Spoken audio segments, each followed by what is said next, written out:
Hello hello, हाँ हाँ सुनाई दे रहा है।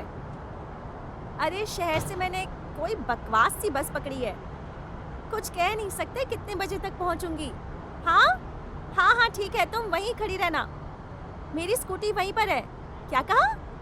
ओ अच्छा हाँ, पेट्रोल के दाम फिर से बढ़ गए हैं ना। हाँ स्कूटी ठीक करा दूंगी, फिर गड्ढों से निकालने में दिक्कत नहीं होगी। हाँ अरे नहीं नहीं नहीं, तुमने फोन किया, अच्छा किया। मेरे फोन में तो आउटगोइंग सर्विस ही नहीं है। अरे मेरे मोबाइल का बैलेंस खत्म हो गया है ना।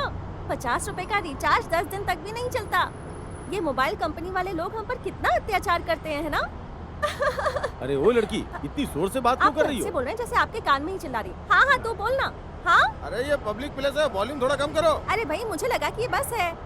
ये क्या कंडक्टर, ये कब से चिल्ला क्यों रही है? इसको बोलो जरा धीरे बात करे। Hello hello. जरा सुनिए, क्या? अपने फोन पर ऐसे बात करके पैसेंजर को परेशान करना अच्छी बात नहीं है मैडम।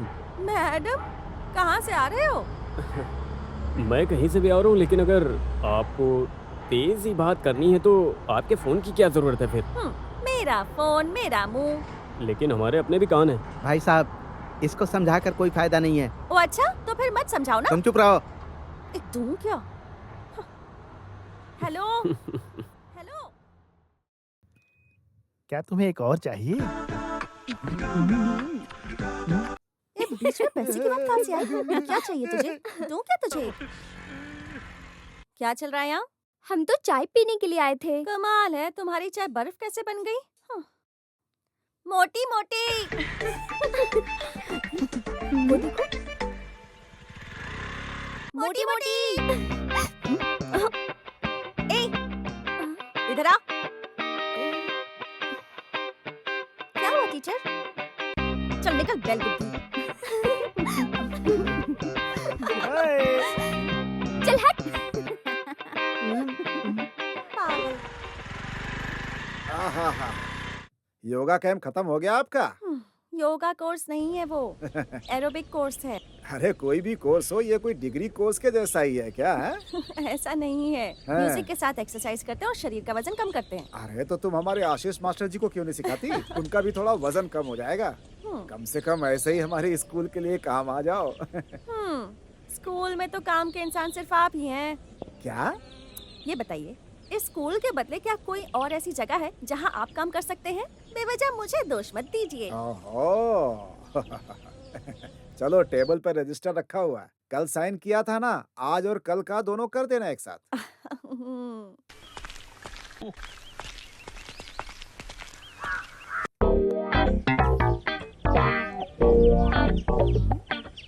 तुम यहाँ क्यों आई हो? पहले आप बताइए। बहुत अच्छा सवाल किया, मैं तो यहाँ पहले से हूँ। लगता है सीधा मार्केट से आ रही हो। वैसे मार्केट से स्कूल कौन आता है भला? रास्ता भूल गई हो क्या? मैं यहाँ की पीटी टीचर हूँ। तुम पीटी शांता टीचर? शांता? शांता नहीं, चांदनी। हाँ वही। अच्छा सॉरी।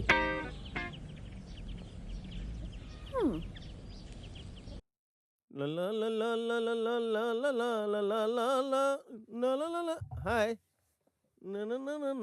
अरे सुनो, इस दड़ियल को बोलो मुंह बंद करके सोए, मैं कंसंट्रेट नहीं कर पा रहा हूँ। तुम यहाँ की नई टीचर से मिली क्या? मैंने अभी अभी वहाँ देखा। अच्छा वो आदमी? हाँ। कितना बोरिंग है। ए, क्या बात कर रही हो तुम? अरे लगने दो ना, लगने का क्या है? वैसे भी वो बहुत घमंडी है, मेरी तो समझ से ही परे है। वो हमेशा हेडमास्टर के पास रहता है, हमारी कंपनी से उसे कोई मतलब नहीं है। क्या तुम लोग भी हमेशा ऐसे ही कुछ ना कुछ कहते रहते हो? अच्छा नहीं लगता? बहुत ही हैंडसम है, चार्मिंग भी। बिल्कुल नहीं, मैं जिस पे ट्राई करूंगी वो मामूली नहीं होगा। ये ऐसे तो बहुत मिलते हैं। मेरा भाई कल तुम्हारे बारे में पूछ रहा था। पता नहीं, शायद कुछ काम है। क्या ये सब मेरे लिए है? मुझे भी एक पीस देना। बड़े आए, इसे खाने से वजन कम होता है। वजन कम करना है तो पैसे देने होंगे। अरे हम लोगों से पैसा मांगने की क्या जरूरत? बिना पैसे के ऐसे ही फ्री में नहीं खिलाती मैं किसी को। अगर ऐसा है तो मुझे भी एक शिकायत है वो क्या? तुमसे। तुमसे खरीदे हुए 3 अंडे खराब निकले थे मेरे। ओह, अच्छा, खुद चेक कर लो कि जितने भी क्रेट है उसमें से एक भी अंडा खराब हुआ तो पैसे नहीं लूंगी। घर जाने के लिए बेल नहीं बजी है, क्लासरूम में जाने के लिए बेल बजी है। ओहो, तो ये बात है। ये कोई साधारण अंडरवेयर नहीं है दोस्तों, ये एक हर्बल अंडरवेयर है जो जापानी तकनीक के साथ अफ्रीकी जड़ी बूटियां डालकर बनाया गया है। इसके इस्तेमाल से आपको खुजली की समस्या नहीं होगी। बहुत आरामदायक है। हाँ। और एक बात, इसके इस्तेमाल से आपको खुजली की समस्या नहीं होगी। तुम मेरी हर्बल अंडरवेयर ट्राई करके देखो, सब ठीक हो जाएगा। अरे इसके अंडरवियर को सबसे पहले अपने स्कूल में बेचो, वहाँ की समस्या पहले खत्म करो। ऐसा हो जाए तो इनके सारे अंडरवेयर खरीद लो। मास्टर जी जैसा बिजनेसमैन शायद ही कोई होगा। जमीन बेचते हैं, अंडरवियर बेचते हैं, उसके अलावा स्कूल में वेतन उठाते हैं वो अलग नसीब वाले हैं। अब ये सारी समस्याएं हल हो जाएंगी। विनय मास्टर स्टाफ मीटिंग करने जा रहे हैं और वो ये भी चाहते हैं कि कोई भी मास्टर अपना साइड बिजनेस नहीं चलाएगा। और क्या फायदा? हालांकि वो कोशिश कर सकता है, लेकिन कुछ भी कर ले स्कूल का भाग्य नहीं बदल सकता। लेकिन इस बार कहानी बदलेगी। विनय मास्टर का यहाँ आना शुभ संकेत है। शुभ संकेत? अगर वो स्कूल की हालत बदल देना तो मैं सच कहता हूँ अपनी दाढ़ी और मूछें बनवा दूंगा सबके सामने। क्या सच में? बिल्कुल, लेकिन अगर गलत हुई तो तुम मुड़वाओगे। बहुत भारी है।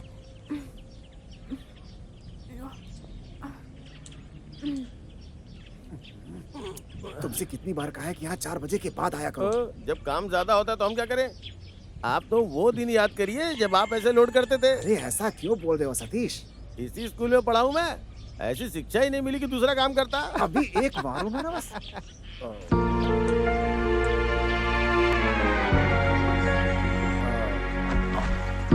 तो ना सर, बीच में खड़े- चल जाओ, जाओ यहाँ से। Good afternoon sir. Good afternoon. आप यहाँ पे क्यों आए हैं? मैं तो बस यहाँ पर स्कूल देखने आ गया था। शाम अच्छा। को स्टाफ मीटिंग में मुझे कुछ अपनी बात रखनी स्टाफ थी। मीटिंग में कौन सी बात? अरे अरे, ये कोई बिजनेस नहीं है।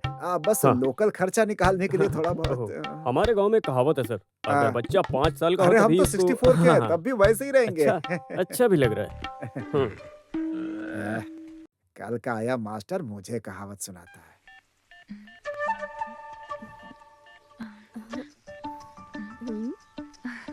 जैसा कि हम मंत्रियों और डीईओ को याचिका देते हैं, मुझे नहीं लगता कि हमें उनसे जल्दी राहत मिल सकती है। हालांकि हमको उन्हें अपने स्कूल की हालत के बारे में बताना होता है, लेकिन अब मैं चाहता हूं कि हम हर घर में जाएं और सबके बच्चों को स्कूल भेजने के लिए कहें। इनका मतलब अब हम घर घर चक्कर काटेंगे। अगर बच्चे कम है तो क्या हुआ? कौन सी आपकी सैलरी काट ली जाएगी? सरकारी नौकरी है भाई।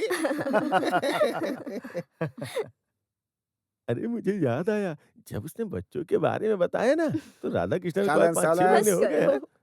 हम्म, बच्चे कम हो गए ये कोई बड़ी समस्या नहीं है। जो है उन्हें पढ़ाना है।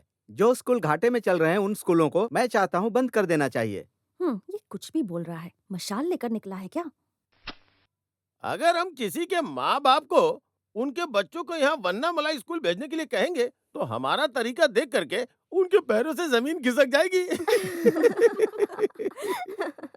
अरे जमीन पे चलने से मुझे एक अभी बात याद मुझसे आई। बात करना बंद करिए प्लीज। इस इतिहास को बताने का कोई फायदा नहीं है मास्टर। सबसे बिगड़े हुए बच्चे ही यहाँ पढ़ने आते हैं।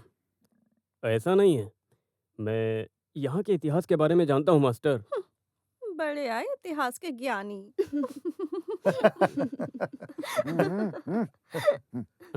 वंथी पूजा के पास मुंशीपाटी और नॉर्थ चपकराई मुंशीपाटी, जहाँ पर लगभग अभी 16 वार्डों में आज की कुल संख्या 23,212 है।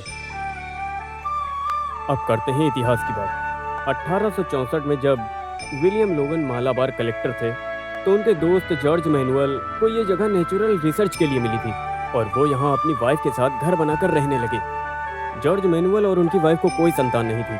उन्होंने कई धर्मों के गरीब बच्चों को गोद लिया, उन्हें पढ़ाया लिखाया।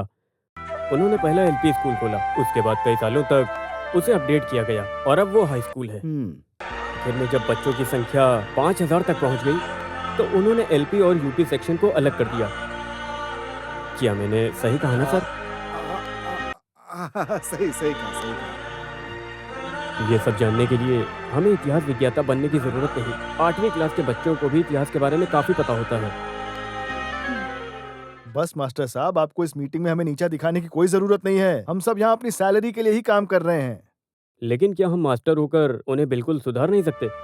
अगर सभी बच्चे परीक्षा में फेल हो जाते हैं तो इसमें हमारी नाकामयाबी है। जब हम अपना कर्तव्य भूल जाते हैं तो पूरी पीढ़ी बर्बाद हो जाती है। अगर एक बच्चा गलत रास्ते पर गया तो उसके साथ एक परिवार बर्बाद होता है। हम इन गरीब बच्चों को सुधारने के लिए कोशिश क्यों नहीं करते? अगर हम कोशिश करेंगे तो बहुत कुछ होगा। हाँ, ऐसा सब बोलते हैं। आप कुछ भी बोलिए, हमारी भी अपनी एक गरिमा है, इसका ध्यान रखिए विनय जी। जब हम अपने अपने बच्चों को इस स्कूल में ना भेजने के बजाय इंग्लिश मीडियम स्कूल में भेजते हैं, आपको यूनियन प्रेसिडेंट पोस्ट से निकालने के लिए स्टेटमेंट आ चुकी है। इससे आपकी कौन सी गरिमा बढ़ गई? माफ करिएगा, हमें ऐसी गरिमा की जरूरत नहीं है। अरे ये क्या बोल रहा है? बस मास्टर साहब, हम सब यहाँ पढ़ाने आते हैं और अपनी रोजी रोटी चलाने आते हैं, है कि नहीं भाइयों? आप प्रॉपर्टी का काम करते हैं हाँ हाँ हाँ। और दूसरी तरफ आप अंडरवियर बेचने का बिजनेस भी चलाते हैं।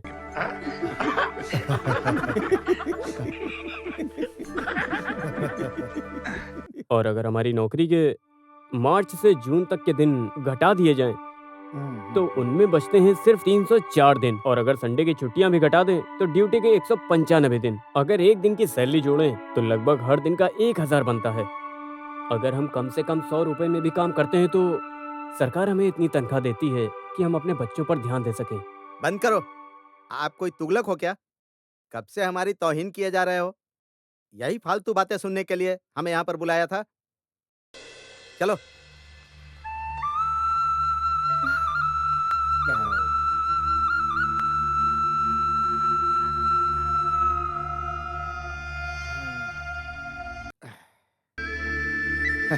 इनमें से कोई भी यहाँ पे बच्चों को पढ़ाने की नीयत से नहीं आता है, समझ गए ना? कोई समर्थन नहीं करने वाला है। नो नो नो, मैं ये नहीं मानता। मैं इन मास्टर जी के साथ हूँ। मैंने फैसला किया है कि मैं अपने बच्चों को इसी स्कूल में पढ़ाऊंगा। ये मेरा वादा है। वादा वादा वादा है। लेकिन तुम्हारे तो कोई बच्चे भी नहीं तो है। जब होंगे तब यहीं भेजूंगा।